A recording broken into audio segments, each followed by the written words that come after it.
Salut, c'est LebJ pour la 18e partie de notre tutoriel. Aujourd'hui, on va faire l'attaque dans les mouvements de flotte. Donc tout de suite la démonstration. Donc la démonstration, je vais la faire en deux étapes. Je vais faire une première attaque où le défenseur va gagner et la seconde où l'attaquant va gagner. Donc je vais envoyer 10 corvettes sur une planète, donc la colonie ici. Et actuellement sur cette planète, il y a 42 lanceurs de missiles qui sont en défense. Donc 10 corvettes ne suffiront pas à passer la défense. Donc on va faire ça dans à peu près 8 secondes. Donc, voilà, donc il faut aller dans la messagerie, hop, et il y a le rapport de combat. Donc on peut voir que nos 10 corvettes ont attaqué le défenseur, que les boucliers du défenseur ont absorbé 160 points de dégâts. Après, là, pour l'instant, premier tour, il n'y a aucune corvette qui a été détruite. Ici, il y en a deux qui sont mortes, ici une de plus, ici une de plus, etc. jusqu'à la destruction complète de la flotte attaquante. Et on peut voir qu'il y a quand même eu une légère perte en défense. Je sais pas s'il y a un lanceur ou deux missiles qui se sont fait détruire. Donc maintenant, on va faire la deuxième étape où c'est l'attaquant qui gagne. Ah oui, d'ailleurs, j'ai pas montré, sur la planète, il y avait 42 lanceurs de missiles en défense.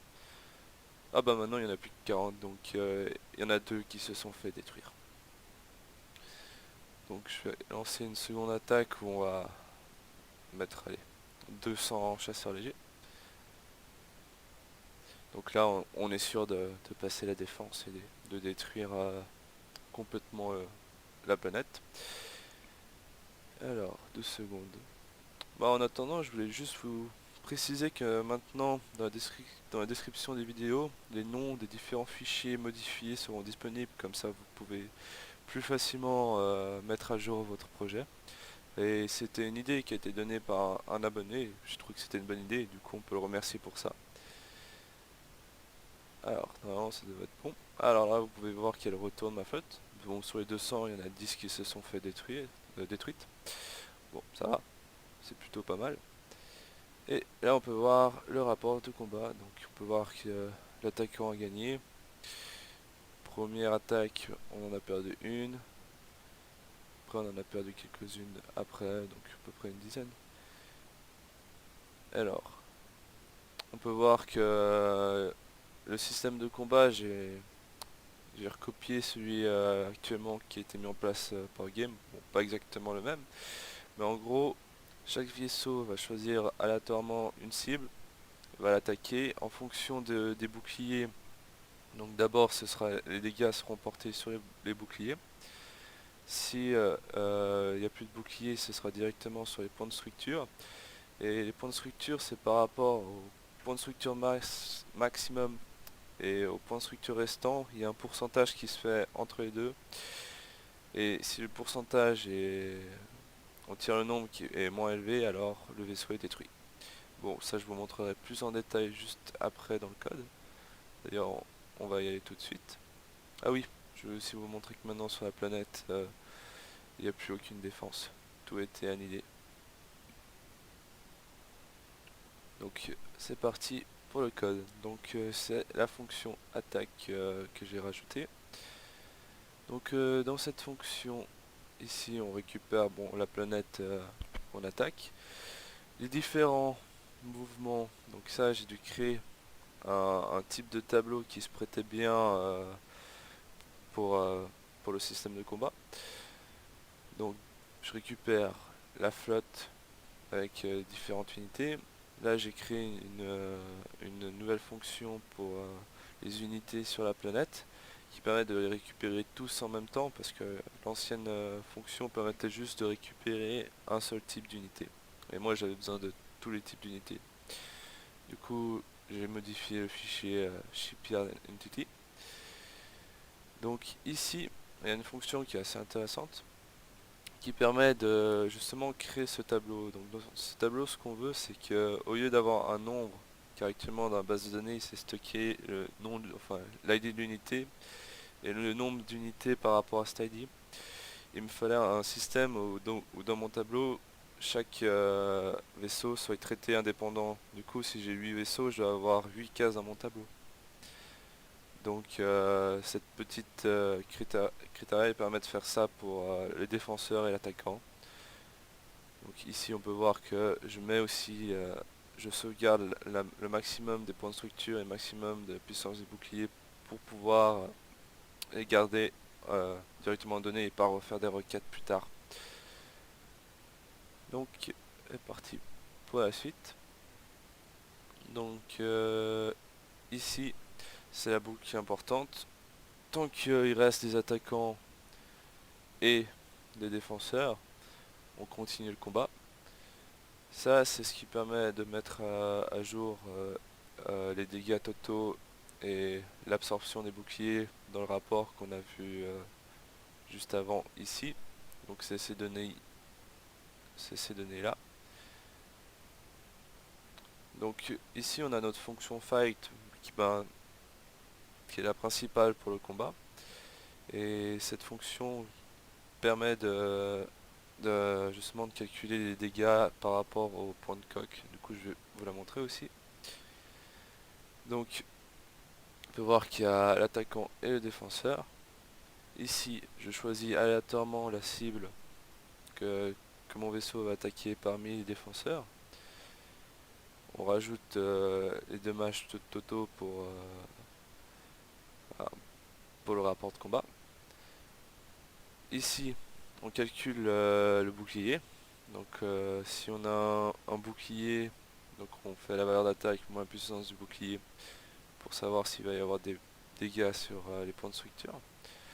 Si le bouclier n'est pas détruit, on met à jour le bouclier avec la nouvelle valeur. Sinon, le bouclier va être à 0, donc le bouclier est complètement détruit. Ici, on met à jour la puissance, le nombre de dégâts qui ont été arrêtés par les boucliers du défenseur.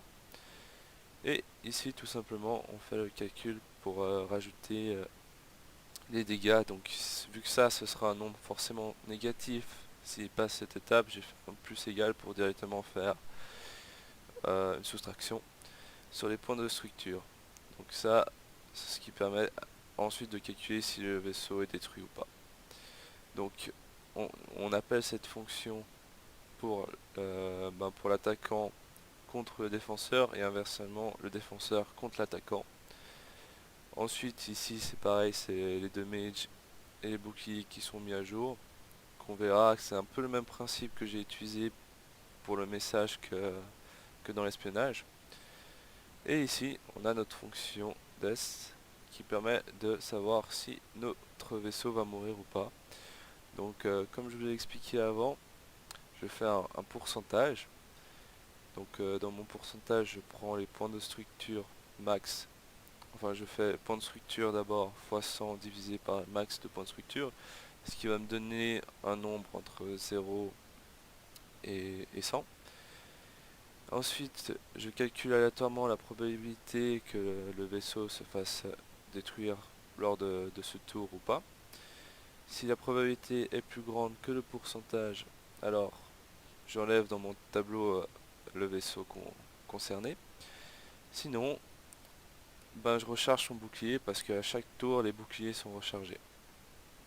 Ensuite, cette petite fonction très pratique de PHP permet de remettre à jour les index, comme ça j'ai toujours mon tableau qui est dans l'ordre croissant des index. Alors, maintenant retournons à notre fonction attaque. Donc il reste encore la partie pour savoir qui a gagné le combat. Donc si l'attaquant il reste des vaisseaux et pas le défenseur, alors c'est que c'est l'attaquant qui a gagné. Sinon c'est que c'est l'inverse. Donc là ce que je fais c'est que vu qu'il a gagné, je m'embête pas à savoir ce qui reste pour la défense, je supprime tout ce qui est sur la planète. Bon, je sais que normalement sur le game 70% de la défense est normalement réparée. Mais dans notre cas, j'ai décidé de pas le faire. quand même pas complètement copié au game. Ici, le temps, bah, je calcule le temps entre la position pour retourner la planète. Je crée la flotte, je reverse l'array, donc ça c'est encore une autre fonction qui est assez importante et qui est aussi utilisée pour l'attaquant et le défenseur. Donc le reverse array, vu qu'on va insérer des données dans la base de données, il faut remettre le format qu'on avait avant. Du coup, je vais tout simplement avoir pour un ID unité un nombre d'unités pour éviter d'avoir un vaisseau et puis de faire énormément de boucles pour rien, vu que ce serait 8 updates à faire dans la base de données au lieu d'en faire un si on a 8 vaisseaux. Donc maintenant je parcours les différents types de vaisseaux et je l'ajoute dans le mouvement de flotte. Donc typiquement dans la démonstration que j'ai fait, il a rajouté les 190 chasseurs légers dans la flotte. Donc dans le cas du défenseur, exactement pareil, j'utilise aussi Reverse Array qui permet d'avoir la défense restante. Et là je fais juste un update en fonction de l'ID Unity pour mettre à jour la défense qui reste, tout simplement. Donc et à la toute fin, je vais peut-être pas montrer la construction. Bon, pour la construction du message, j'utilise le tableau data comme d'hab. Je mets les données dans Fight, donc ça va contenir attaqueur, damage, défenseur, shield, etc. Et il y a aussi Data Winner qui va contenir le gagnant du combat. Donc pour ce faire, j'ai créé le view dans view message, j'ai créé fight.html. Et d'ailleurs, je vais vous montrer aussi ce fichier. Donc tout simplement là-dedans, vous pouvez voir qu'il y a fight qui se répète pour faire la petite boucle, pour avoir le rapport de combat complet.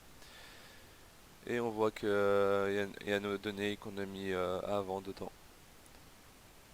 Donc ça, c'est pas un gros problème. C'est exactement ce qu'on avait fait pour l'espionnage. Et ici, il y a le gagnant du combat. Donc voilà, bon, si vous avez des questions, n'hésitez pas à les poser dans les commentaires.